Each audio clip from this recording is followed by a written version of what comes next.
Thank you for joining us for this virtual career panel. We will begin in 1 minute.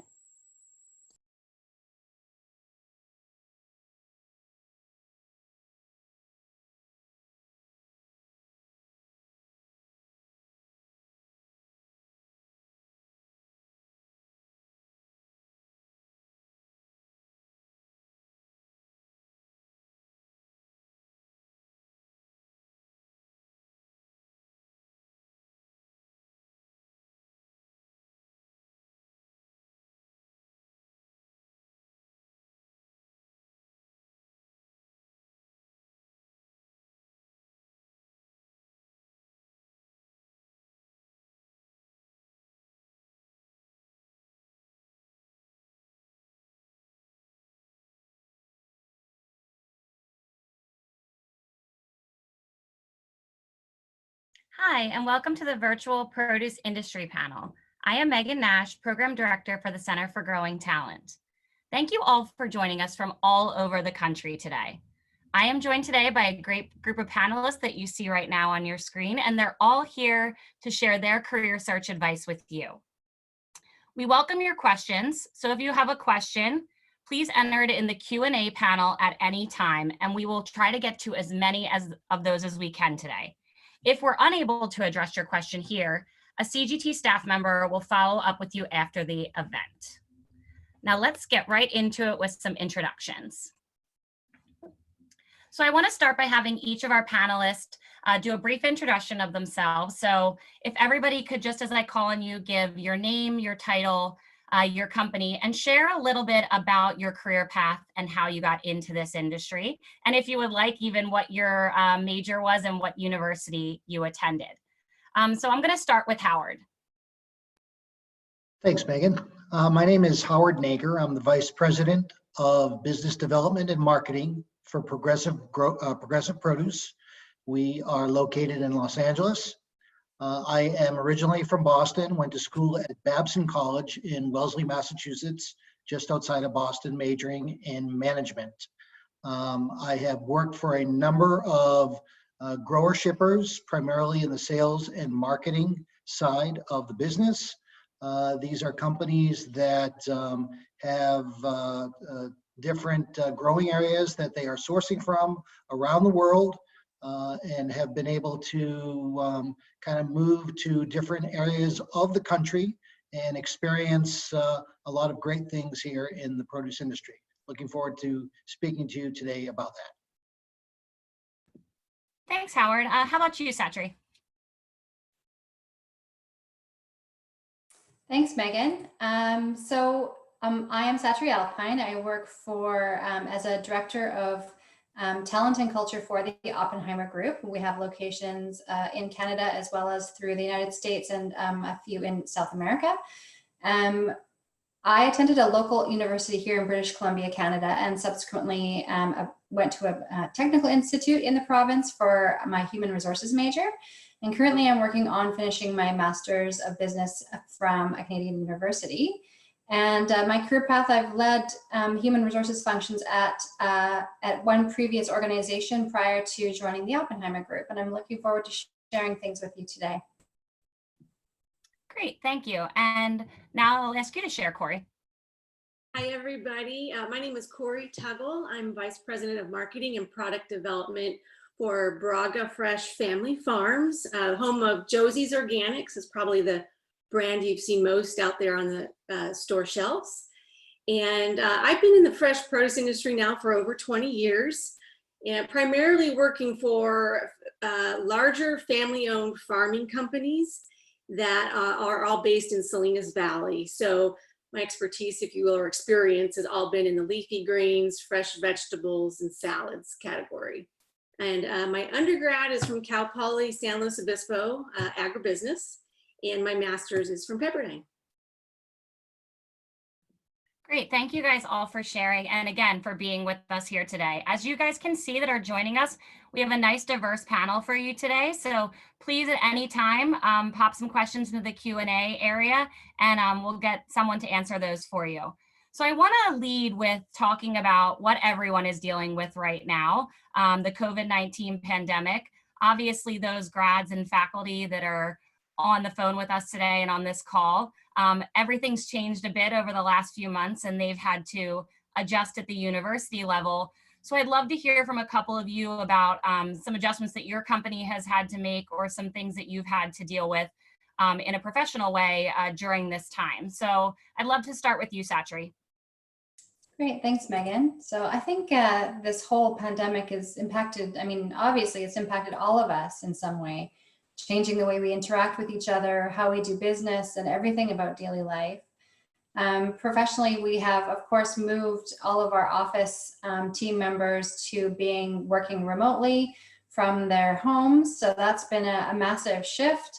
And it has changed the way that we have had to implement health and safety measures for those team members who are working on the front lines in cold storage and in our warehouses, and those that visit our partners' farms as well. Great, thank you. How about you, Howard?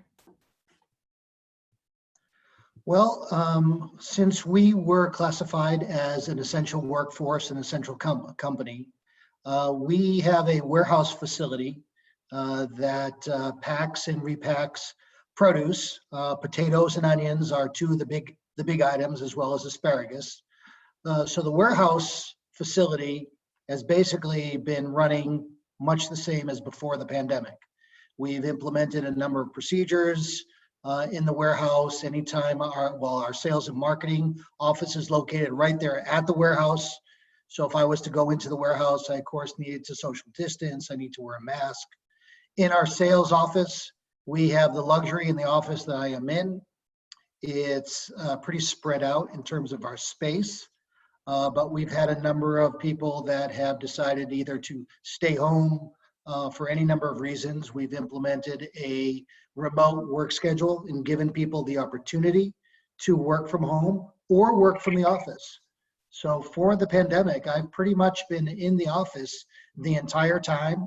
I have been working either 1 day or 2 days from home, and that's primarily to increase the space in the office to allow people to move out and give themselves each some room.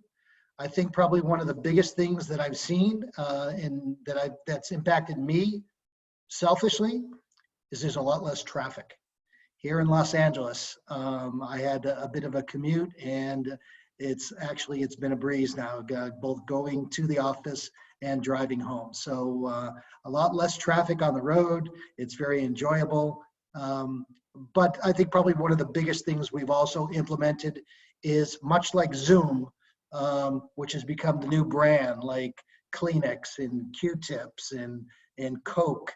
Everybody calls it Zoom now, and we have our own internal Microsoft process that we use that many times we'll just keep it open all day long. So if someone is working remotely from home, they're just, hello, a conversation away. So we've been able to maintain the proximity and the relationships that we have during the office hours.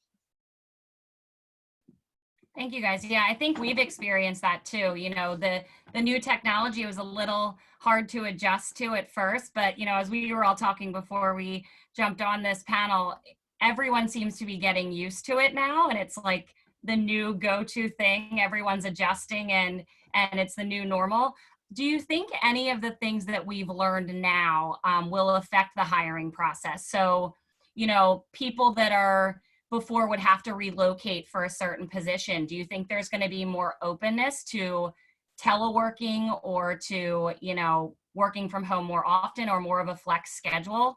Anyone, Howard, I'll ask you, do you have any thoughts on that? I do. I think that to some degree, there's going to be some change.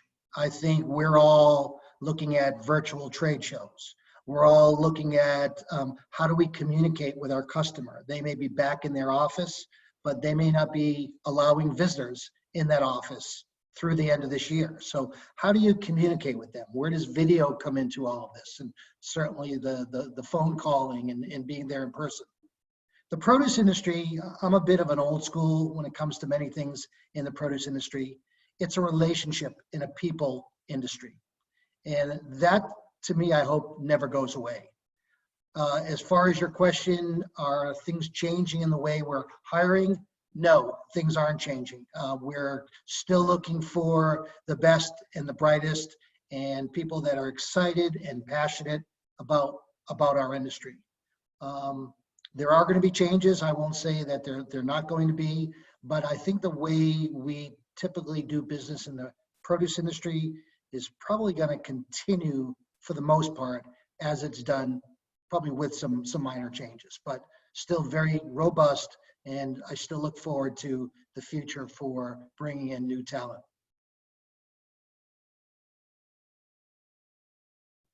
I think you're on mute. Anything to add on that, Sandra? I could add that it hasn't changed how we have hired and onboarded since this has started. We have often done virtual interviews and virtual onboarding already. And we have some people that already are working with us for years that don't reside in any of the areas where we have offices. So we've already sort of had that in place. Will it increase? Well, it remains to be seen. Perhaps it will. I'm not sure. I think that remains to be seen. There is the energy. Speaking to what Howard was saying, there's the energy and the people aspect of having people in the same office, which is there's synergies and conversations that can't be replaced in some ways. But I think we're all figuring out how to do it differently, even though we didn't think we could. So yeah, I think it's adapting. Great, thank you. I want to move into a little bit about your guys' first job after graduation. So, everyone kind of comes out of college and might have dreams of kind of that ideal career and job. Did yours at the time, the first job that you took after graduation, did that meet exactly what you were thinking about your future career? Can you talk to me a little bit about that, as these folks that are joining us are going to have graduated or are going to be graduating soon? I want to start with you, Corey, for that one. Sure. So I graduated at Cal Poly San Luis Obispo, which is only an hour and a half south of the Salinas Valley. And to be honest, I didn't land where I thought. I really didn't know exactly. I thought I wanted to get into produce. And by chance, I came up here and visited the area. And my first job ended up being here in Monterey Bay. And completely honest, I chose it for the location. so I lucked out in that case, because I picked a great region, and obviously they call it the Salad Bowl of the world for this area. So it's been basically my career ever since. But my first job out of college was on the buying side for Safeway. So I bought fresh produce, anything that grew along the coast in California. I was part of the team who purchased that product for the stores, but that was back in the late 90s. So, but no, that was not what I thought it would be. And I would call it more of a great opportunity, because it gave me the chance to meet 100 new contacts out the bat in an industry who either I ended up working for some of them for down the road, or I'm still in contact with today, certainly. So. Great. How about you, Satri?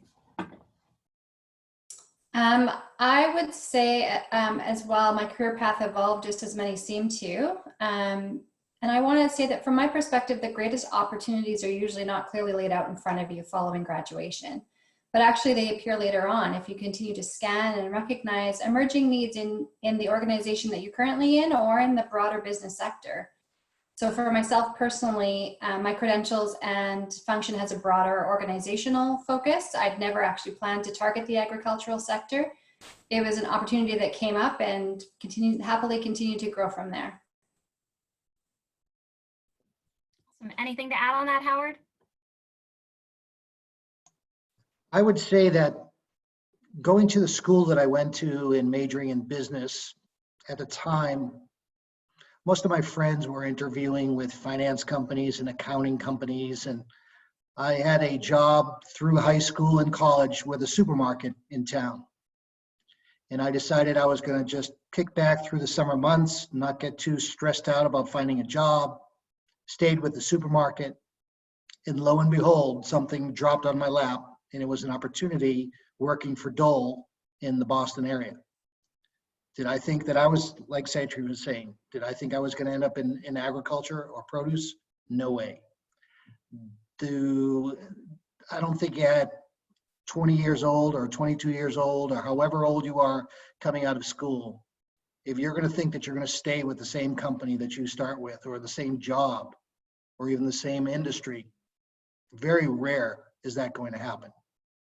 You start to find things and build upon things. So I am very fortunate that I had this opportunity fall into my lap.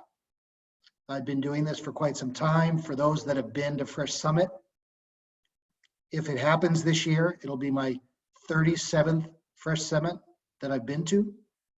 So I continue to look forward to these opportunities landing on my lap. That's great. 37. I hope we have it this year. I'm very much looking forward to it. I hope we will all be there in some form in October. Always quite a sight to see if any of the students or faculty on the call are able to attend and be part of that. I want to talk a little bit about skills and attributes needed and what you look for in possible candidates that are coming into the industry. All of you touched a little bit on some of the skills you had coming out of college, what your major was. But what do you think someone looking for a career in the produce industry, what are some skills that you look for them to possess? I'm going to start with Satri for that one. Thank you. So I thought about this quite a bit, and I think what I will mention is true in many industries, but I think it's even more true in produce. And I'm curious to see what Howard and Corey think about this. So the key competencies, in my opinion, are resourcefulness. So the ability to find solutions, to persevere and redefine the possible. The other one is adaptability, which is the flexibility to handle change, to adapt to new situations and adjust how to reach your goals with innovative ideas and approaches. Technological savvy and analytical skill set is also really important in the produce industry, as the need to produce food more sustainably requires innovation and, frankly, disruption to the way things have been done for decades. So those are my key things I pulled out, and I think they're even more relevant today than they've ever been, but that would have been what I would have answered even a year ago. Great. How about you, Corey? Sure, those are all, yeah, agreed to all the above. A little bit more generality, you know, the ability to multitask and willingness to, handle fast-paced decision-making. I always feel like everything we do in the produce industry, no matter what your department you're working in, it could be HR or sales or production, but everything is time sensitive. And that's just because the nature of the beast, where we're all dealing with very perishable product that essentially in general has, 2 weeks to sell and consume. So it gives it more of a time sensitive feel to everything. Data management, though, you mentioned as well to a degree. Certainly every year, I feel like it gets more and more important for every department that you might be interested in working for. And my latest one is specifically, it used to be Excel was kind of the basic thing that everyone would learn out of school, but I am recommending now, I call it the new Excel, it's Tableau. I know there's a lot of classes or courses or colleges giving this class specifically, and it is a powerful tool that so far what I've seen and what I understand is it's a bolt-on to anything that already exists at a company to be able to manage and go through that data. So if you're looking for something to use that might be resourceful to a new company, Tableau is my latest recommendation. Great, that's a great recommendation. How about you, Howard? Anything to add to Satri and Corey? Well, I think Corey touched on a very good point, is that there are so many different disciplines that we have in our industry. The sales and marketing side is primarily a bunch of type A people in our industry, or double A people, if there is such a thing. We all share a lot of common traits. Personality, personable, trustworthiness, I think, is probably one of the biggest things that I look for, because produce still, you're only as good as your word. I think that there is, whether it's food safety, whether it's marketing, whether it's on the production side of things, all require a different twist on somebody's personality, somebody's disciplines. I think the data management and the use of Excel and just the use of computer is very important. I've learned a lot of things from our 20-somethings on how to use my iPhone for work, not just taking a picture or sending a text. So that to me is very important. But I think if I was to wrap it all up into one big bow, I refer back to passion. You've got to like what it is that you do. You have to want to get up in the morning and do what you want to do. You're going to want to be happy about, if you have to receive a phone call at 1:30 in the morning from a truck that is looking to pick up your product at the warehouse and there's an issue, and then get up and be in the office at 6 in the morning, ready to go. So I think what you find is people that get into this business have that driving passion for whatever it is that they do, and it will become very important as they enter into the produce industry. I would definitely agree. I think that's a word that we hear over and over again when we're speaking with students and try to share with them from almost every person that speaks with our groups throughout this industry. And when you're in it and you're able to experience, I would say to the students and faculty on the phone, you will see exactly what Howard is talking about in terms of passion. And it's something that's really great about being able to work with people in this industry. I want to move to kind of the state of the job market right now. So we know it's a little tight. It's a lot of uncertainty for a lot of people right now. What advice would you have to give to someone who's looking for a position, like some of these that have graduated or are graduating, and they haven't seen any responses for interviews or any communication back? Is there something you specifically would share with them at this time? I'm going to start with Satri for this. Thank you. I would say, I know this is really simple advice, but it's the best advice. So of course we see all kinds of resumes coming through our desk in our department. I would try to be more intentional and targeted in your approach. Really think about what type of jobs would be a good fit for you and why, and how you match with those qualifications, and paint a picture, draw a line, if you will, with your application on how it fits. And approach each application rather than just sending resumes out blindly. If there's an organization you're really interested in, try to make a connection with them, with their talent department on LinkedIn, and outline your background, interests, capabilities.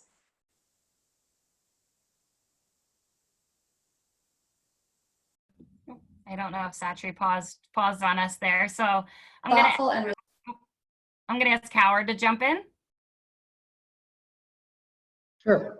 I think one thing I'd like to say first is remember, the competitive set and the competitive environment has changed.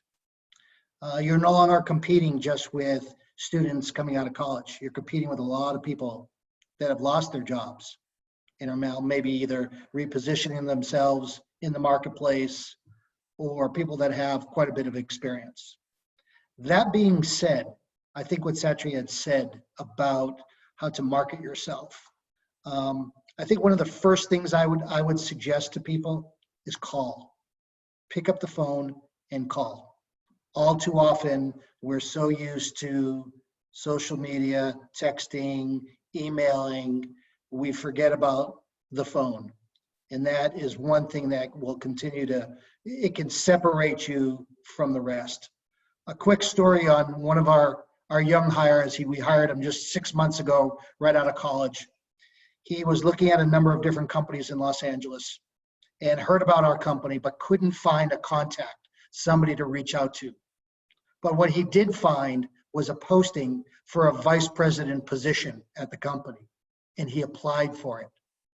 But he put notes on his application, I'm not really applying to this position, but I want to get started with the company. I'm right out of college. Sure enough, 2 days later, we saw that, contacted him and thought it was a great way to reach us. And he's now approaching his year anniversary with us. So I thought it was a very unique way to get in touch with people, even if you don't know who the right people are. But call, pick up the phone, call, and don't just rely on sending emails, because we can all get hundreds of emails a day, and it could be easily lost or just put on the back burner. Thank you. That's a great story about how to go about getting in touch with someone in a bit of an unconventional way. But hey, it made the impact. It got the job done. So that's great. Anything for you to add, Corey?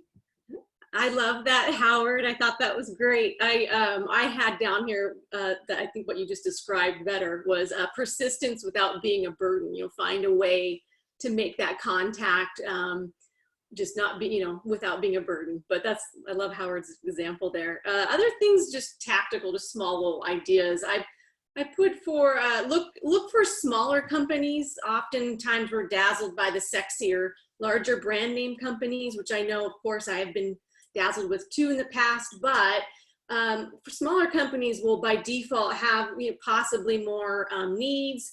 That may not be the department you're looking to work for, but they'll give you more experience. So just something to keep in mind. And then also, I know, while we're sitting here, and if you are looking for the job on the side and you have time, take advantage of it while you can, and force yourself to learn more about something you are passionate about. Get better at it. They have all these classes online, and so it comes through more in your resume and interview process. So just while you have time, I'm even doing it right now. I have a little bit more time working from home, and all these great resources and free tools lately that have been popping up. I say take advantage of so that it comes out in your job search. Satri, I want to give you an opportunity to share some more of your thoughts, since cut off a little bit there. Yeah, sorry, the internet, I guess. No, I loved Howard's story. That was terrific. And I agree with Corey's comments as well. For our organization, we do a lot of online. We probably wouldn't respond as well to phone calls. So every company is a bit different. That being said, though, I love the connection on LinkedIn. I love for people to send messages through LinkedIn and connect with you, and then just set up a call to have a conversation. I think that's really, really great.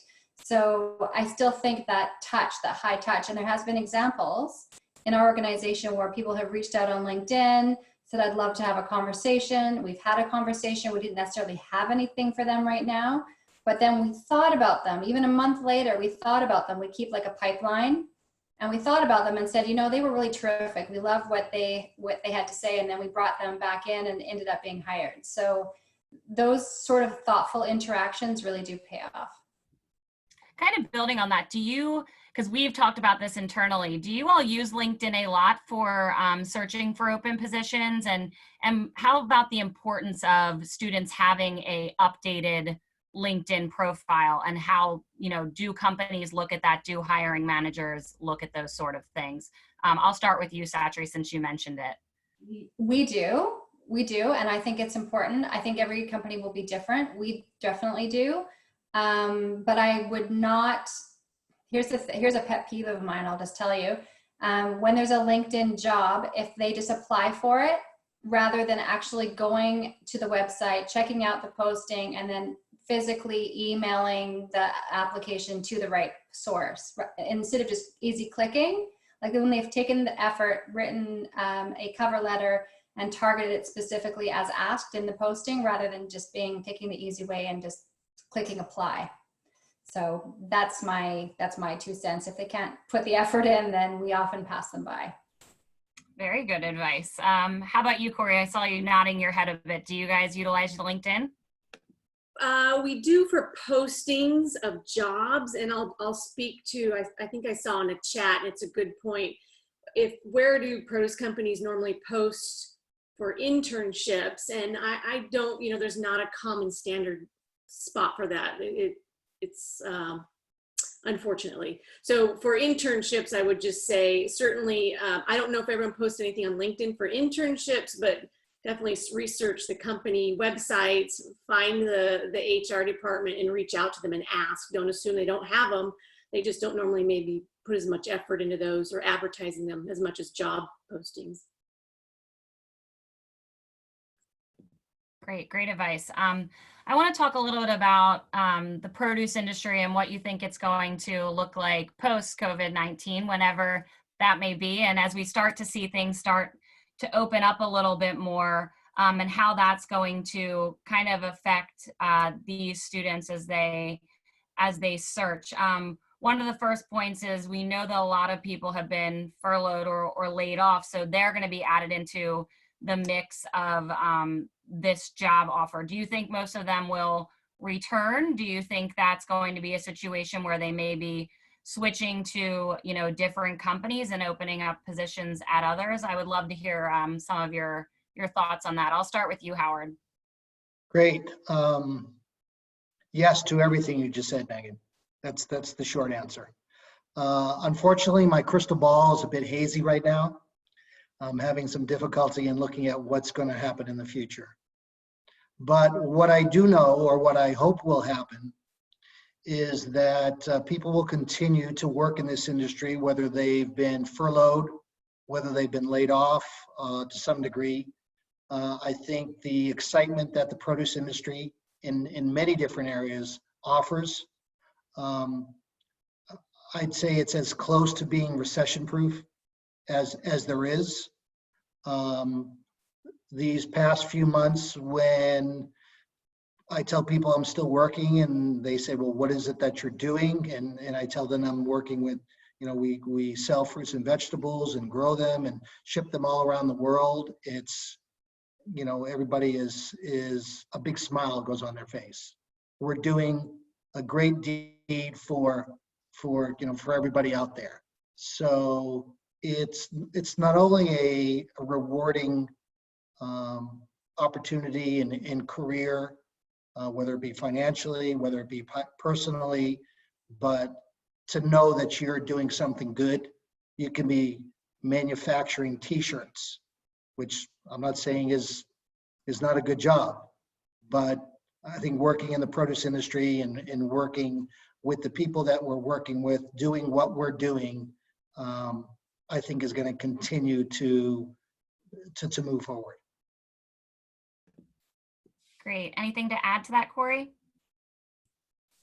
I don't have a crystal ball either, but I am surprised, as obviously we're all waiting to see how things transpire to come back. The food service industry is obviously a very large piece that we're waiting and anxiously to get back to the normal, and it'll take time. But that said, there seems to be still a lot of activity. As Howard said, everyone, you know, fresh fruits and vegetables are still a main staple on everyone's plate, at home or not. So I believe in our industry in terms of career opportunities. There just might be some shifting going on as to where they are and what departments or companies. So I do know for a fact that we're still hiring. So it's just shifting and trying to find those opportunities and where they are. And then also on top of it, just the COVID in general, you know, we're all working from home. So it makes it a little bit different. I can't just go and show up and do an in-person interview like you'd like to. So you just have to be a little bit more patient. And again, that persistence, and just stay on top of their radar until they're ready, because they are going to open their doors back up for this. So be ready for that and stay on the radars. Yeah, don't we all wish we had a crystal ball and could foresee into the future a little bit for this?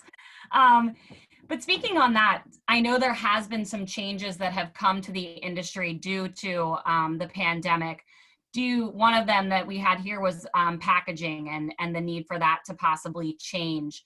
Do any of you see that happening, and could that lead to potential additional careers that may be needed due to some of the changes that have needed to be been made, or, you know, might need to be made in the future? I'll start with you on that, Howard. Great. You know, it's interesting when you look at the produce department in the grocery store.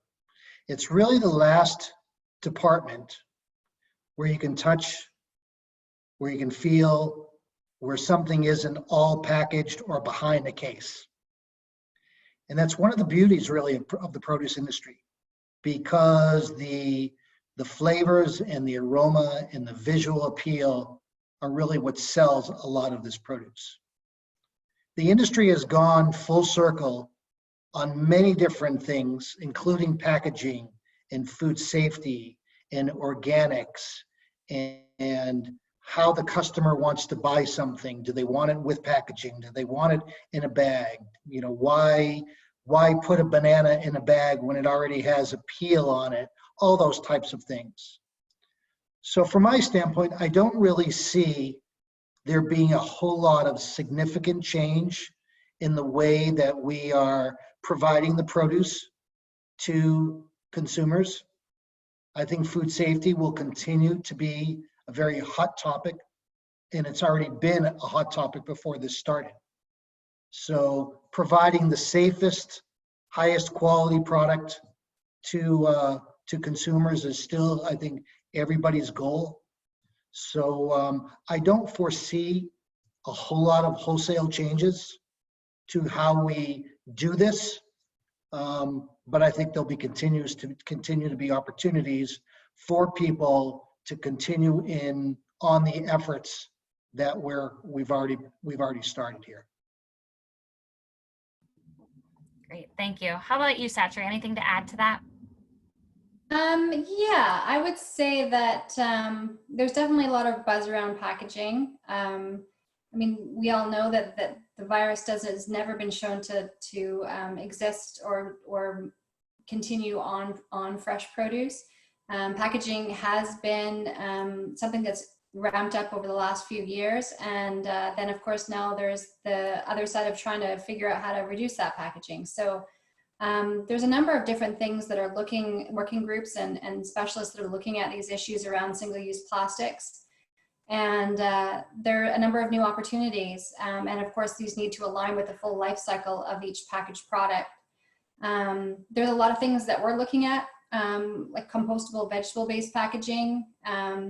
And also we're looking at things like getting involved with consumer education around how to recycle. But generally speaking, in terms of how that impacts jobs, I would say that I'm gonna depart from what Howard said a little bit. And I think that maybe the increased demand for packaged products and for innovative use in that space could open up opportunities for positions related to packaging design and supply management, as well as line packaging jobs. I mean, certainly we've seen in the last 8 years, we've increased our packaging and our graphic design related to packaging by a number of jobs. So possibly, I don't know, but possibly. Yeah, we'll see, right? But thank you. Those are all great points. Corey, anything to add on that? Those are all, I agree with everything from a retail standpoint. I'm curious again, I want that crystal ball, but I don't have it. I'm anxious to see what happens. You know, our industry also feeds the food service side of, you know, anything you find at a grocery store in the deli section, say. So right now we're all going to Wegmans or Whole Foods, and the salad bars are closed, or the self-serve ready to eat items are closed down. So I curious to see how our industry is going to get creative and resolve that in light of COVID now and all those concerns. So curious to see. I don't have any solutions to offer right now, but I'm going to be watching that closely.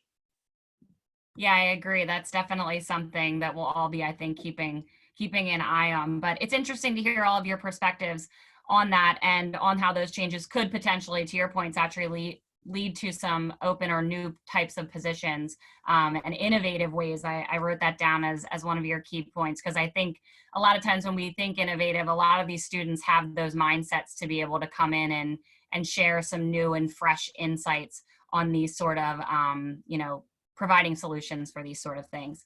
So before I get into some of the questions that we've had come in from the students and faculty, I want to ask you all, why produce? So why do you love this industry, and why would you want to share with the students and faculty with us today, why they should consider this as a place to start their careers? I'm going to start with Corey on this one. Sure. Why produce? I love answering this question. My primary one, and I bet you my peers are going to agree, but it's the people.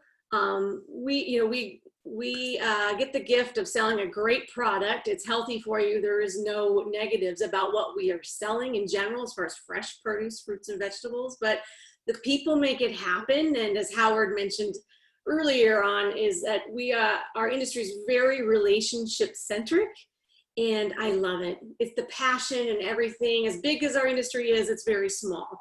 And people who I've seen over the years, bring them in as early on as students or interns. I'm always love to see how they stay in the industry, because they find that to be true as well. So that would be the people. Great. I'm sure all of you are going to have that one on your list as usual. I'll go to Howard next.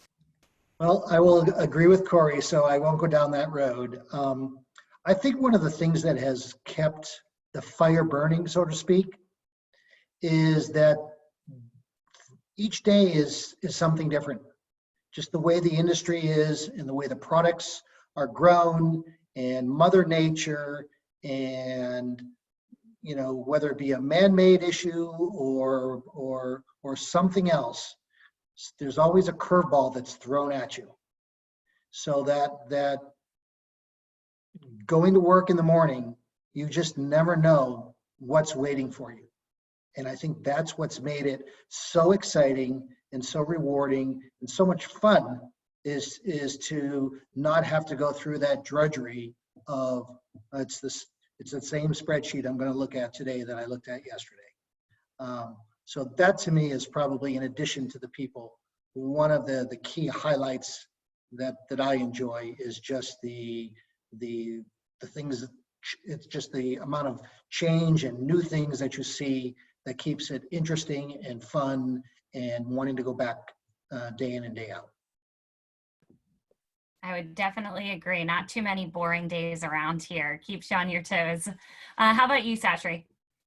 It's hard to add anything because it really both of you have captured everything. But I would just say, just to sum it all up, it's really a feel-good industry that connects people with a really positive purpose. So it really makes you feel good when you get up in the morning, and with so much passion and so much opportunity. That's one thing I find in the produce industry, is there's so much opportunity.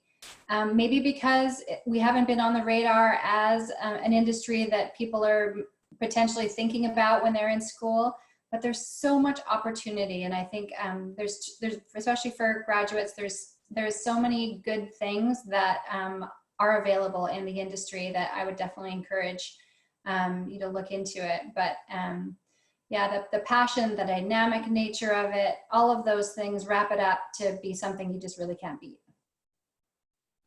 Great. Thank you guys all for sharing those thoughts. I want to move into some of the questions that we've gotten in from the students and faculty. So I'm going to be reading some of these just straightforward, so I make sure I get them all right.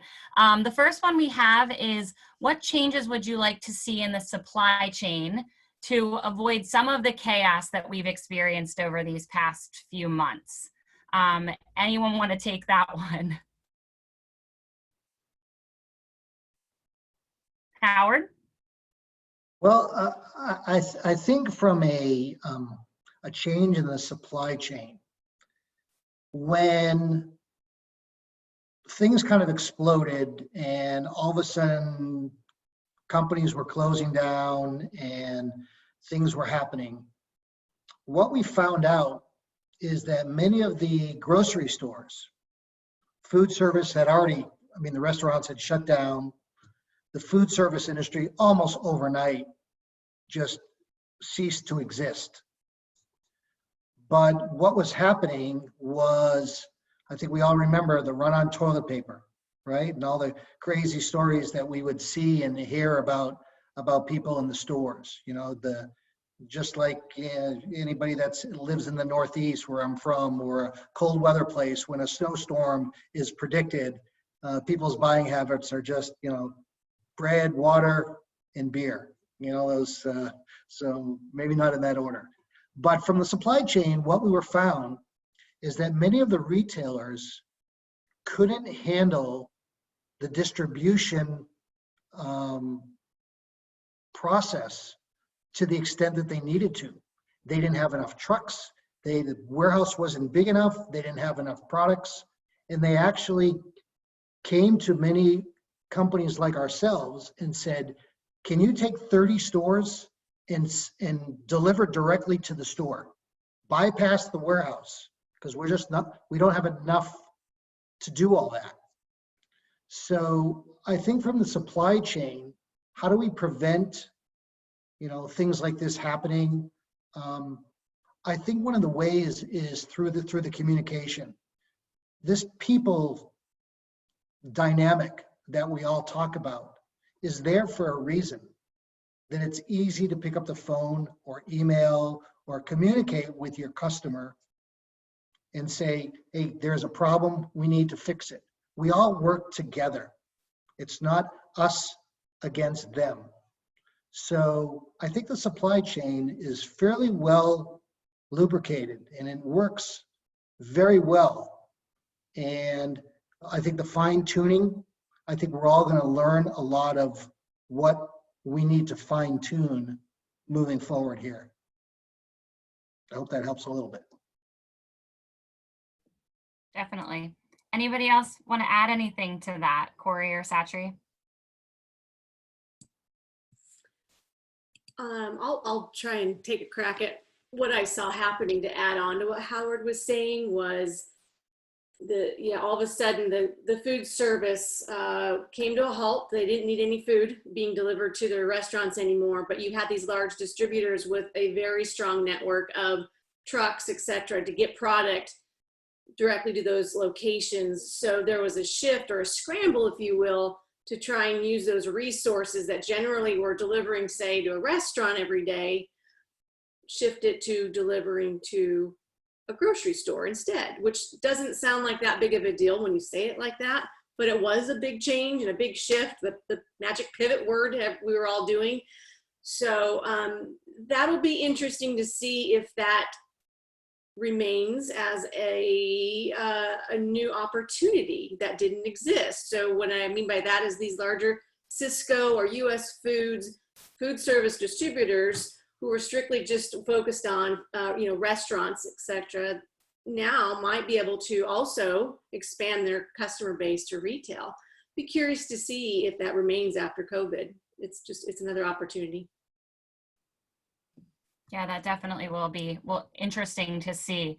I have another one here. This is, I also have a master's in agribusiness management. I'm a Florida resident and having difficulty figuring out what kind of jobs to apply for. Supply chain jobs want industrial engineering, risk management roles want data science or computer engineering. Any tips to narrow down his search? Satri or Corey, go ahead. Okay, so I'll just quickly say I don't have a specific answer, but I think definitely don't limit yourself. Choose anything that and look at it more as a bridge job to your dream, or a bridge to your dream job, if you will. It's just an approach I would recommend, but maybe Satri could better answer. Yeah, I mean, it's hard to know without knowing a bit more about your experience and background. But I would say, I mean, a master's in agribusiness. I mean, usually when we see a really general resume, that it's hard to slot. I find them very hard to slot and very hard to figure out what works. If you can paint the picture more easily with the jobs that you are applying for, it will make it easier for the hiring managers to look at them. And if you're just purely gone to school, maybe there's been internships that you've done or anything that you have taken, specializations in your field that you've taken during school that you can highlight to help you figure out where to look. But Corey's suggestion was really good. Sometimes don't narrow it down. Maybe you can look at some supply chain type jobs, or could be sales type jobs, anything. And then from there, oftentimes in organizations, it's very easy to sort of navigate sideways through different departments to see where your passion really lies, would be my advice. Yeah, I think that's great advice. And I think a lot of you spoke to it earlier when you said, where you started is not necessarily where you end up. So just being able to gain some of that experience, it might even take you down a path that you're not even dreaming of at the moment. So having that openness as well. I have another one here that's related to COVID-19. They had a summer internship that got canceled, and they've been trying to apply to some other companies, but a lot of places are not hiring currently. Kind of two parts here. How can I make companies notice me? And then how can I gain some more experience through the pandemic, even if maybe they're not able to get that internship position? I'll start with you, Satri. Yeah, that's tough. I'm sorry to hear that. But it is a reality because I think everyone was just scrambling so much to figure out what they were needing to do. It didn't make sense to bring sometimes people on. We still brought a team of 3 interns on to our organization, even when this was all going down in the middle of March, and we almost canceled it. I have to say, we almost pulled the plug, but we ended up turning it into a remote internship, and they did a great job. So I would say that the same things apply that we spoke of earlier. Make your connections, talk to someone about it, and let them know your openness to exploring different types of opportunities. And that will help you to get some experience that will then provide some traction for you as you go forward. Great. Anything to add on that, Howard? That's right on. I think it's exploring those opportunities and communicating as to, hey, you're willing to do anything. You know, it's that never ending, I need the experience to get the job, but I need the job to get the experience. So where do you start? And Satri had a great way to go about that. Great. Another question I had here is, some of you talked a little bit about data management and the need for those skills. Do you have any suggestions in terms of building those skills, or something that we could do now during this time to build those skills? I'll just maybe clarify what I said earlier about an example of that is Tableau. There's certainly other ways you can work with data, but Tableau, I'm describing, I'm repeating myself. It's kind of like the new Excel, or Excel on steroids. But you can get that class now. I don't know how long it takes, 6 weeks, whatever it is. Take the opportunity now while you have it to get trained on some of those type of platforms that interest you, so that you can put it on your resume and be an instant, this is a solution I can bring you. And I truly mean that. I just found this out firsthand this last week, that we need someone that knows how to use Tableau. And it's just one of those tools, but there's others out there, and maybe Howard, Satri can mention them or speak to any that are also, you could get trained on it now while you're not working, and then add it to your resume. I think there's a lot of fantastic free courses out there. There's some through Harvard. There's a lot of really great things out there. So if you do have the time, I definitely agree to brush up. The other thing would be just general data warehouse skills. So the ability to extract data and manipulate data to make it into something that is easily understood and easily presented to team members is a skill that is really hot and has been hot for a long time, but continues to be really important. So just data warehouse management skills, and I'm sure that there's lots available at universities and technical colleges, as well as even some online through some of the free programs. You know, Megan, I'd like to just add one thing to what Satri had just said, and it's a little different take on, as you're sitting, you know, maybe you're not employed now, you're just finishing school.